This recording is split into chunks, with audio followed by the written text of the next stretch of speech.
நீதிபதி ஆர் சுப்பிரமணியத்திற்கு எதிராக தலைமை நீதிபதியிடம் வழக்கறிஞர்கள் புகார் தெரிவித்திருக்கிறார்கள். விவரங்களோடு செய்தியாளர் ரமேஷ்குமார் இணைகிறார். ரமேஷ்குமார், என்ன புகார்? மேலதிக விவரம் என்ன? மதுரை உயர்நீதிமன்ற மதுரை கிளையில அண்மையில தமிழ்நாடு அரசு பணியாளர் தேர்வாணையம் தொடர்பான வழக்கு ஒன்று விசாரணை நடைபெற்றது. இந்த வழக்கினுடைய பின்னணி அப்படின்னு பார்க்கும்போது அந்த வழக்குல ஏற்கனவே நீதிபதி தனி நீதிபதியாக இருந்து நீதிபதி விக்டோரியா கௌரி ஒரு உத்தரவை பிறப்பித்திருக்கிறார், இடைக்கால உத்தரவை பிறப்பித்திருக்கிறார்.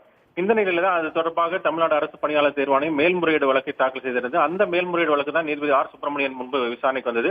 அப்போது உடன் இருந்த நீதிபதி யார் என்று பார்த்தால் நீதிபதி விக்டோரியா கௌரி உடன் இருந்திருக்கிறார். அப்போது இந்த தமிழ்நாடு அரசு பணியாளர் தேர்வாணையம் சார்பில் ஆஜரான மூத்த வழக்கறிஞர் பிவில்சன் இது தொடர்பாக தனி நீதிபதி ஏற்கனவே இது தொடர்பாக உத்தரவு பிறப்பித்துள்ளதாக சுட்டிக்காட்டியிருக்கிறார்.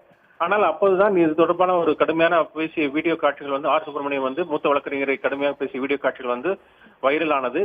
இது தொடர்பாகத்தான் தமிழ்நாடு புதுச்சேரி வழக்கறிஞர் கூட்டமைப்பு தலைவர் மாரப்பன், அதே போல சென்னை உயர்நீதிமன்ற வழக்கறிஞர் சங்க தலைவர் மோனகிருஷ்ணன் உள்ளிட்ட வழக்கறிஞர் சங்க நிர்வாகிகள் சென்னை உயர்நீதிமன்ற தலைமை நீதிபதியிடம் புகார் அன்று அளித்துள்ளனர். அந்த புகார் நகலை உச்சநீதிமன்ற தலைமை நீதிபதிக்கும் அனுப்பி வைத்திருக்கிறார்கள்.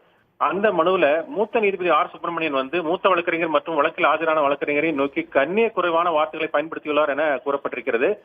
சம்பந்தப்பட்ட நீதிபதி மற்ற வழக்கறிஞர்கள் மீதும் வழக்கு தொடுத்தவர்களுக்கு எதிராகவும் அடிக்கடி இதுபோல வார்த்தைகளை பயன்படுத்துகிறார் என்றும் தெரிவிக்கப்பட்டிருக்கிறது.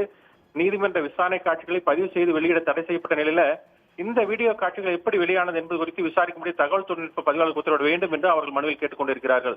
சென்னை உயர்நீதிமன்றத்தில் நடைபெற்ற இந்த சம்பவத்தை சாதாரண மனிதர்கள் பார்த்தால் நீதிமன்றத்தின் மீது அவர்களுக்கு என்ன மரியாதையான எண்ணம் ஏற்படும் என்றும் அவர்கள் கேள்வி எழுப்பியிருக்கிறார்கள்.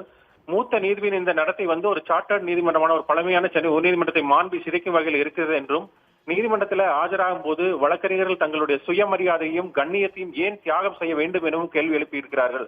நீதி பரிபாலனத்தில் நீதிபதிகளும் வழக்கறிஞர்களும் ஒரு தேரின் இரு சக்கரங்கள் என்ற பல புகழ்பெற்ற சட்ட வல்லுநர்களை அந்த கருத்துக்களை எல்லாம் அவர்கள் சுட்டிக்காட்டியிருக்கிறார்கள்.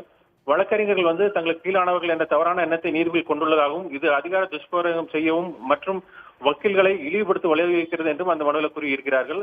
வழக்கறிஞர்கள் கண்ணியத்தோடு நடத்தப்படுவதில்லை, நீதிபதிகளால் அவமானப்படுத்தப்படுகிறார்கள். நீதி நிர்வாகத்தில் வழக்கறிஞர்களுக்கு இணையானவர்கள், வழக்கறிஞரும் இணையானவர்கள், யாரும் உயர்ந்தவர்களோ தாழ்ந்தவர்களோ அல்ல என்பதை உச்சநீதிமன்ற நீதிபதி டி ஆர் கவாய் ஒரு நிகழ்ச்சியில் பேசியுள்ளதையும் அந்த கடிதத்தில் அவர் குறிப்பிட்டிருக்கிறார்கள். ஏற்கனவே அண்மையில அந்த கர்நாடக உயர்நீதிமன்ற நீதிபதி இதுபோல பேசியதற்காக உச்சநீதிமன்றம் கண்டித்ததையும் அந்த மனுவில் அவர் சுட்டிக்காட்டி இருக்கிறார்கள். எனவே அனைத்து நீதிமன்றங்களையும் குறிப்பாக தமிழகத்துல மாவட்ட நீதிமன்றங்கள், உயர்நீதிமன்றம், கூடுதல் நீதிமன்றங்கள் வழக்கறிஞர்கள் உரிய மரியாதையுடன் கண்ணியத்துடன் நடத்துவதை உறுதி செய்ய ஒரு கண்காணிப்பு குழு ஒன்றை அமைக்க வேண்டும் என்றும் அவர்கள் கேட்டுக் கொண்டிருக்கிறார்கள். இது தொடர்பான ஒரு குறை தீர்ப்பு முறையை உருவாக்க வேண்டும் என்றும் அந்த மனுவில் கேட்டுக் கொண்டிருக்கிறார்கள். உடனுக்குடன் செய்திகளை தெரிந்து கொள்ள சன் நியூஸ் பெல் ஐகானை கிளிக் பண்ணுங்க.